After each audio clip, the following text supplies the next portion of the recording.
دیوبند والے حق کے سفیر بھی ہیں، مہر منیر بھی ہیں، حق کے سفیر بھی ہیں، مہر منیر بھی ہیں، بر صغیر پاک و ہند کے امیر بھی ہیں، بر صغیر پاک و ہند کے امیر بھی ہیں، واہی تمام ہیں دیوبند والے، عالی مقام ہیں دیوبند والے۔ الحمد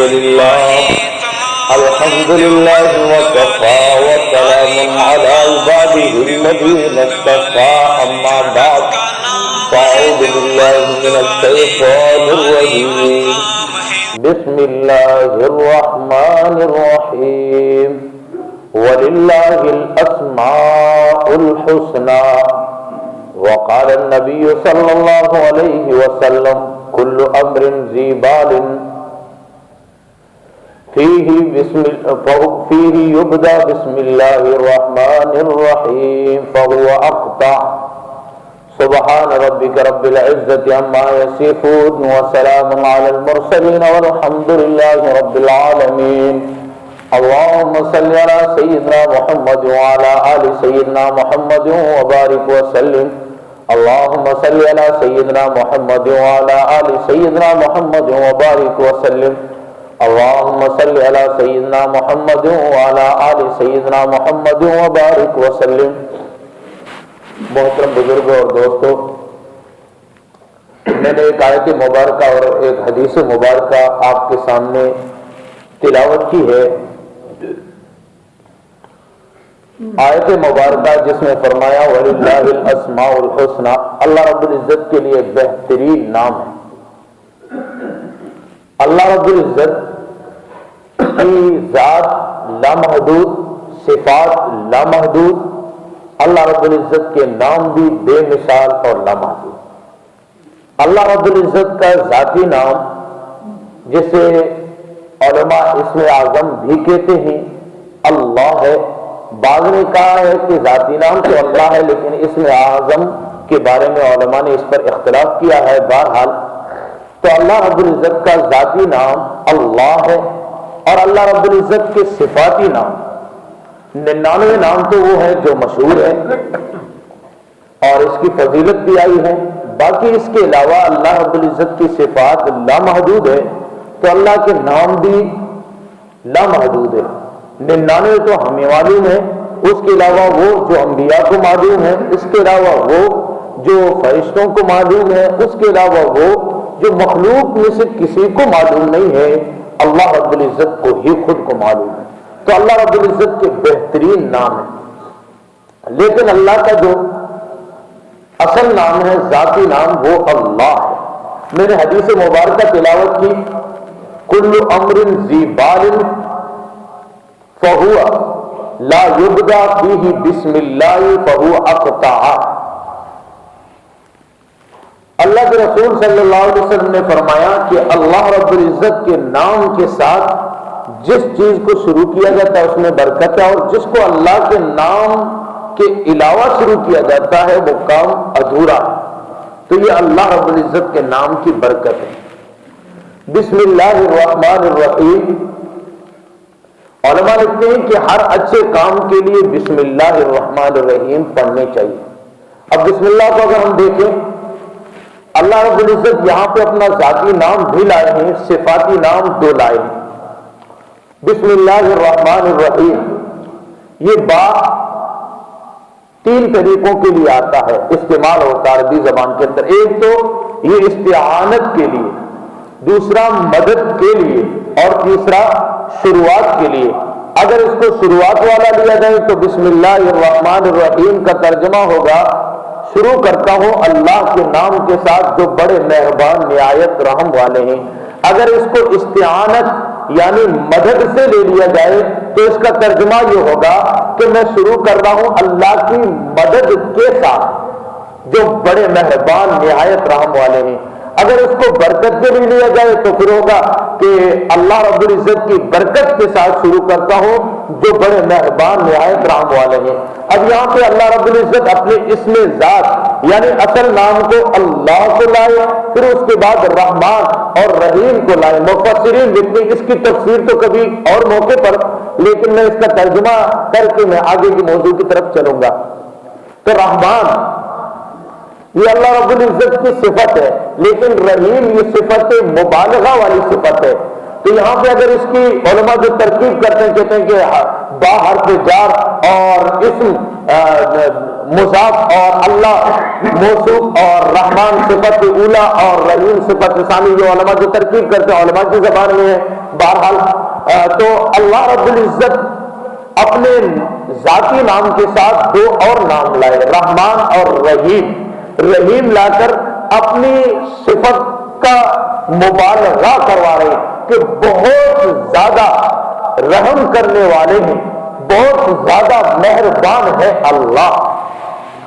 تو بسم اللہ حدیث مبارکہ میں آتا ہے کہ جس کام کی شروعات بسم اللہ سے کی جاتی ہے اللہ رب العزت اس میں برکتیں عطا فرماتے ہیں۔ اور ابھی حدیث میں نے جو خطبے میں پڑھی، اگر کام شروع کرتے وقت بسم اللہ نہ پڑھی جائے تو وہ کام ادھورا ہے، مکمل نہیں۔ تو اللہ رب العزت کے نام کے ساتھ جب بھی کام شروع کیا جاتا ہے اللہ برکت عطا فرماتے ہیں۔ مثال کے طور پر ہم کھانا شروع کریں بسم اللہ، یہ بسم اللہ کیوں یاد دلائی؟ بغیر بسم اللہ کے کیا کھانا ہضم نہیں ہوتا؟ کیا کفار کی بھی ہوتا؟ لیکن اللہ رب العزت یہاں پر مومنین کو بتانا چاہتے ہیں جب تو بسم اللہ پڑھے گا تیرے ذہن کے تصورات وہاں پہنچنے چاہیے کہ یہ کھانا جو میرے سامنے ایک لقمہ آیا ہے یہ کتنی مشقتوں کے بعد آیا ہے، اللہ نے اس کو پیدا کیا، پھر اس کو چھانٹا گیا اور چھانٹنے کے بعد پھر یہ بوریوں میں بھرا گیا، پھر پیسا گیا، پھر گھر پہ آیا، دھوندا گیا، پھر پکا روٹی بنائی گئی، پھر پکایا گیا، پھر میں نے توڑا میرے منہ میں آیا ہے۔ یہ پورا کا پورا پیچھے کا جو بیک گراؤنڈ ہے یہ انسان کے تصورات میں آ جاتا ہے۔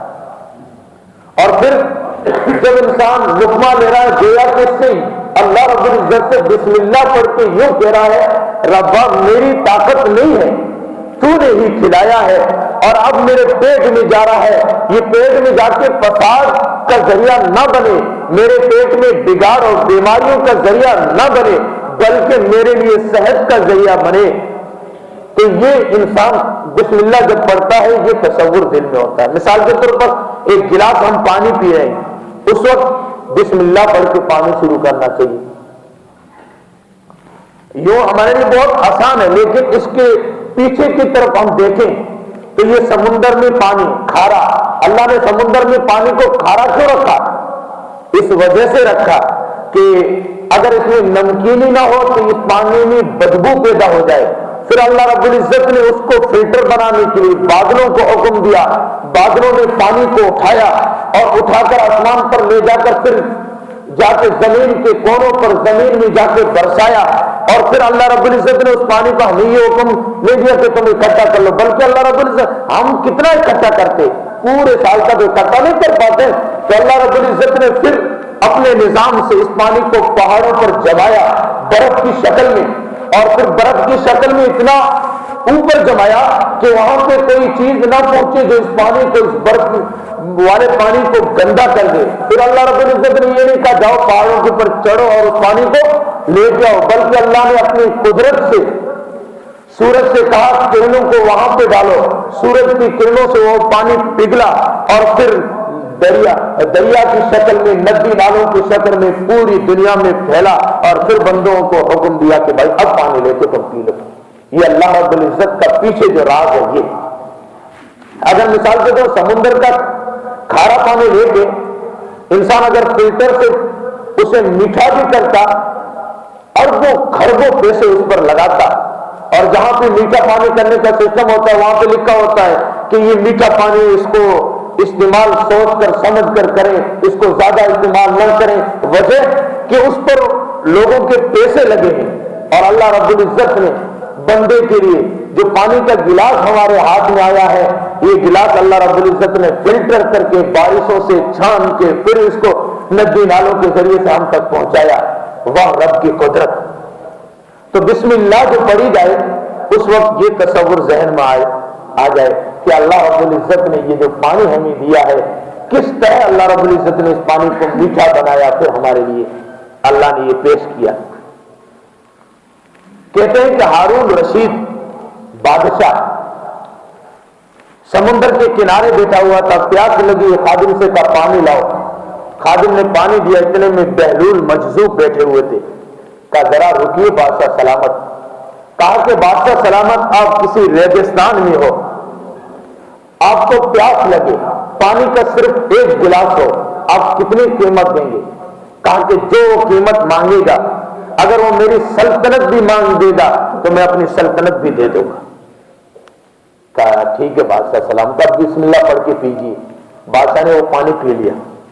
پوچھا بادشاہ سلامت ایک اور سوال، اب آپ نے یہ جو پانی پیا اندر چلا گیا، اب یہ جا کے مسانے کی تھیلی میں جمع ہو جائے اور پیشاب کے راستے سے باہر نہ نکلے، اور ایک ہی ڈاکٹر ہو جو آپ کا یہ پانی باہر نکالے، اسے کتنی قیمت دیں گے؟ کہ جو وہ مانگے گا، اگر میری سلطنت بھی مانگ لے گا تو وہ بھی دے دوں گا۔ کہا کہ آپ کی سلطنت کی جو قیمت ہے وہ ایک گلاس پانی پینا اور اس کو پھر باہر نکالنا۔ اب اللہ رب العزت نے قرآن میں فرمایا وَفِي أَنفُسِكُمْ أَفَلَا تُبْصِرُونَ، اپنی باڈی کو بھی دیکھو۔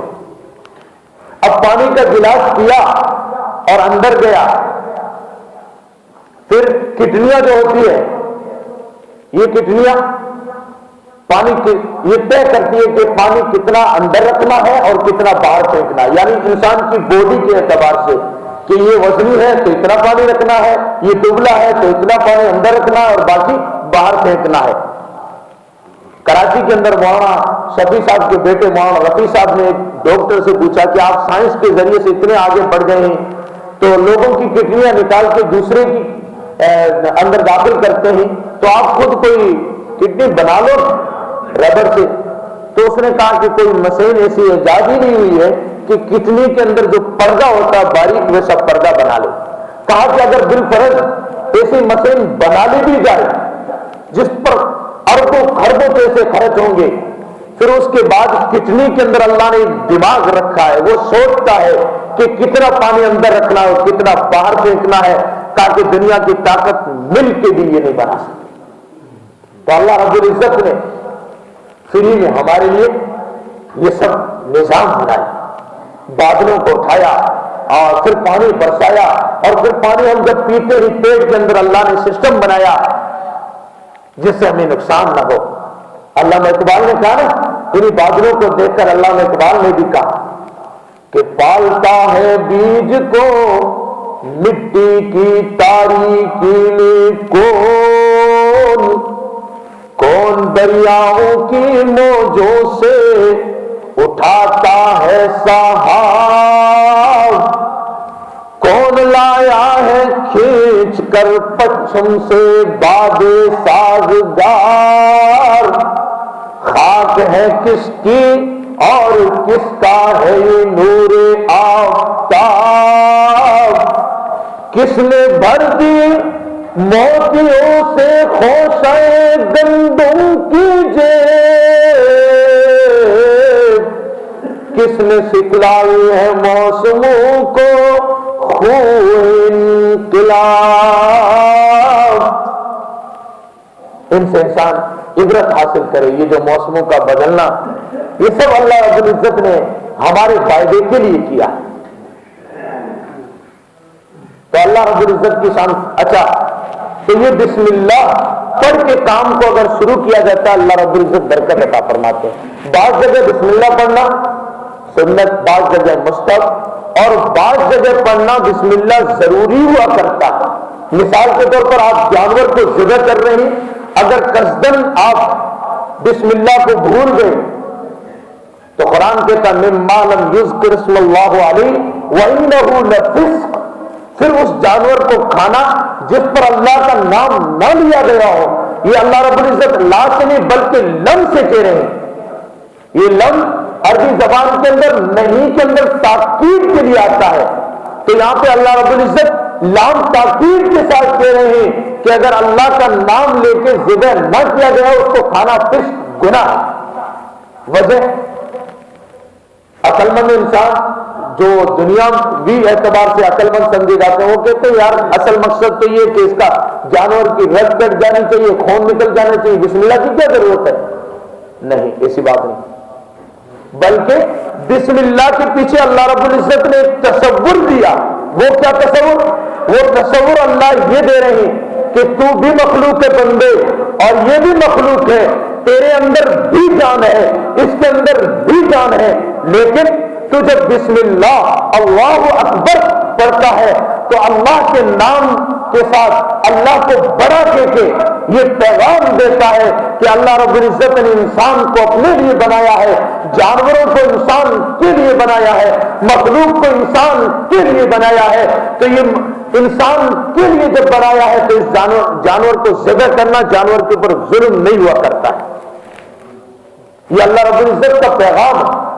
تو یہ بسم اللہ بظاہر تو ہمیں چھوٹی سی آیت معلوم ہوتی ہے، لیکن بسم اللہ کے اندر پورے قرآن کا مفہوم ہے۔ علماء نے لکھا بسم اللہ، پھر آگے چلیں تو بسم اللہ کی بات کے اندر پورے قرآن کا مفہوم موجود ہے۔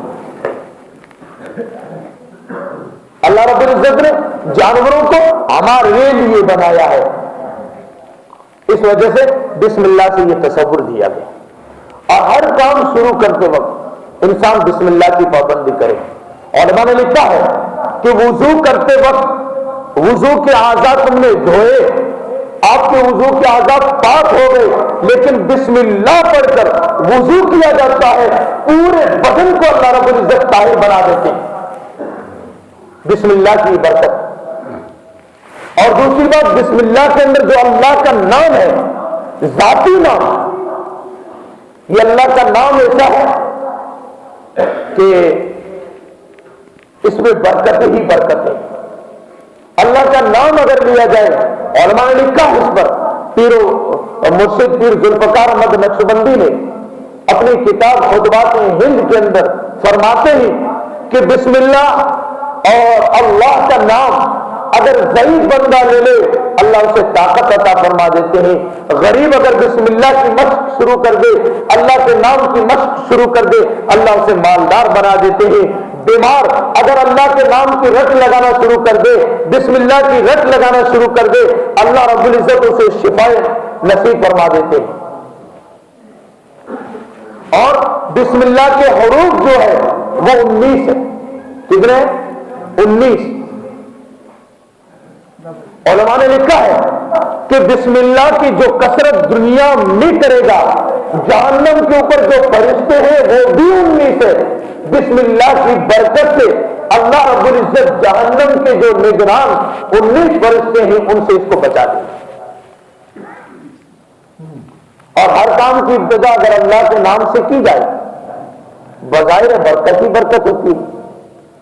اور اللہ رب العزت نے اپنے قرآن کی ابتدا بسم اللہ سے کروائی،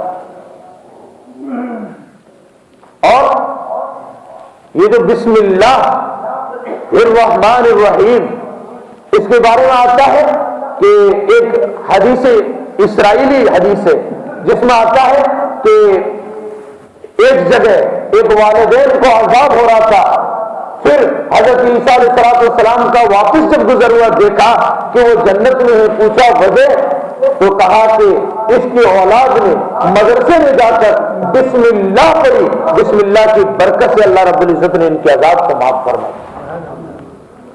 تو بسم اللہ اپنے اندر برکتیں لی ہوئی، اللہ کا نام اپنے اندر برکتیں لی، لیکن آج ہم سوچتے ہیں یار بسم اللہ تو ہم بھی پڑھتے ہیں، لیکن وہ برکتیں ہمیں کیوں نہیں ملتی ہے جو بزرگوں کو ملی تھی؟ اس کی کیا وجہ؟ اس کی وجہ یہ ہے کہ ہم گناہ کر کر کے ہمارے منہ گندے ہو چکے۔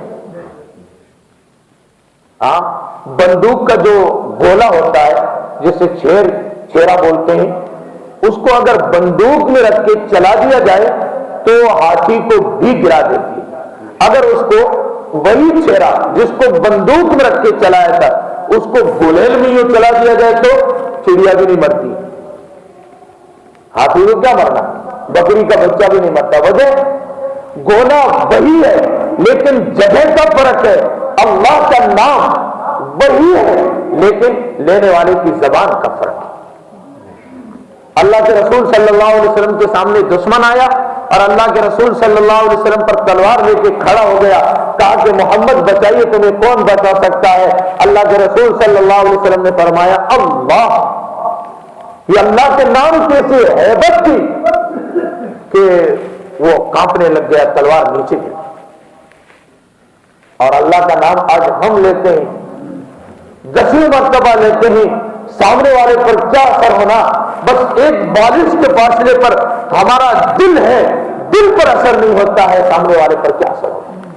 ابھی کے قریب کے زمانے کے ایک بزرگ گزرے، مولانا حسین جان رحمت اللہ علیہ، وہ کسی کی طرف دیکھ کر اشارہ کر کے کہہ دیتے اللہ، سامنے والا کلمہ پڑھ کے مسلمان ہو جاتا۔ انگریز کی عدالت کے اندر اس کے خلاف کیس چلا، کہا کہ پیش کیا جائے، کہا کہ اس کا جرم کیا ہے؟ کہا کہ یہ کسی کی طرف دیکھ کے اللہ بول دیتا ہے، وہ سامنے والا مسلمان ہو جاتا ہے۔ کہا کہ تم ایسا کرتے ہو؟ میں تو نہیں کرتا ہوں، یہ تو اللہ کی قدرت ہے، میں تھوڑی کسی کو مسلمان زبردستی بناتا ہوں۔ سامنے 2 پولیس والے کھڑے تھے، ایک کی طرف اشارہ کیا اور کہا اللہ، اس نے کہا لا الہ الا اللہ محمد رسول اللہ، دوسرے کی طرف اشارہ کیا اور کہا اللہ، ایسے 3-4 کی طرف اشارہ کیا، انہوں نے کلمہ پڑھ کے مسلمان ہو گئے۔ جج صاحب اپنی کرسی سے اٹھے اور اندر چلے گئے، اندر جا کے آرڈر دیا کہ بھائی اس کو بری کر دیا جائے۔ تو یہ اللہ کے نام کی تاثیر ہے۔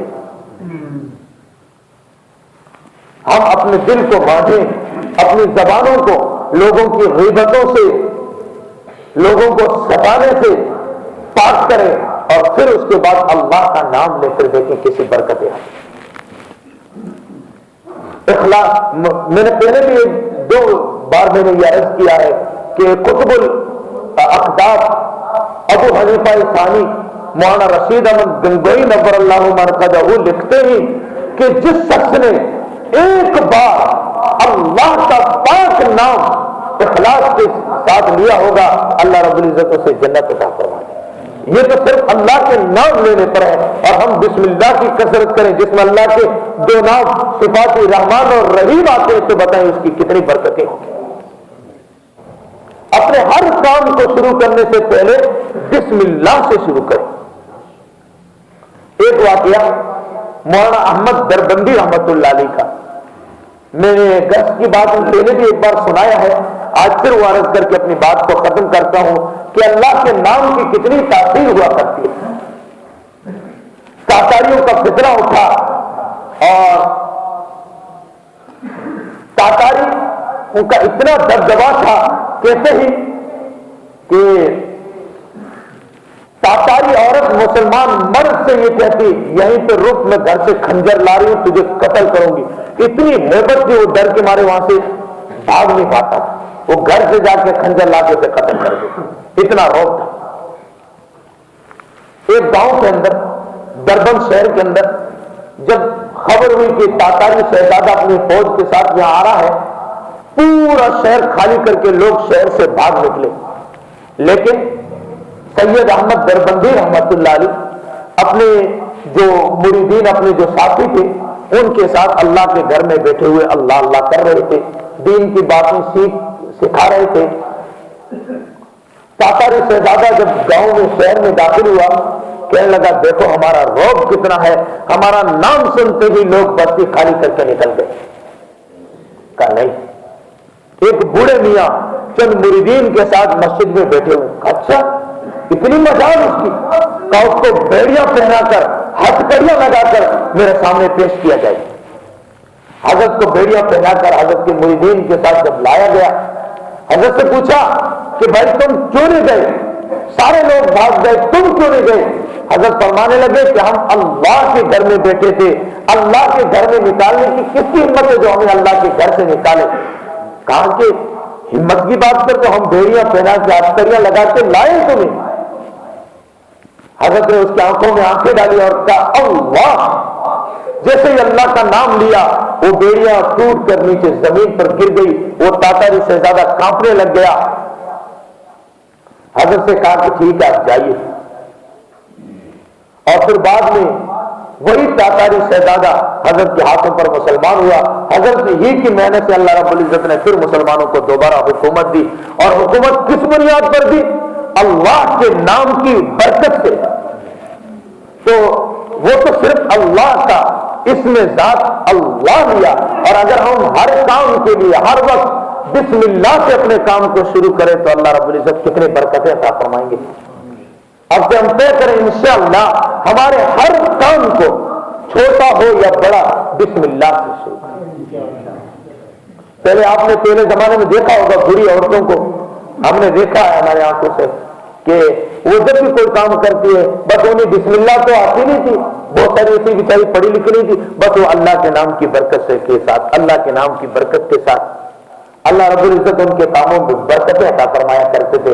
ہم بھی اللہ رب العزت کے نام کی برکت کے ساتھ اپنے کاموں کو شروع کریں گے، اللہ رب العزت ہمیں برکتیں ہی برکتیں عطا فرمائیں گے. اللہ رب العزت مجھے بھی اور آپ کو بھی عمل کی توفیق نصیب فرمائے. وآخر دعوانا الحمدللہ رب العالمین.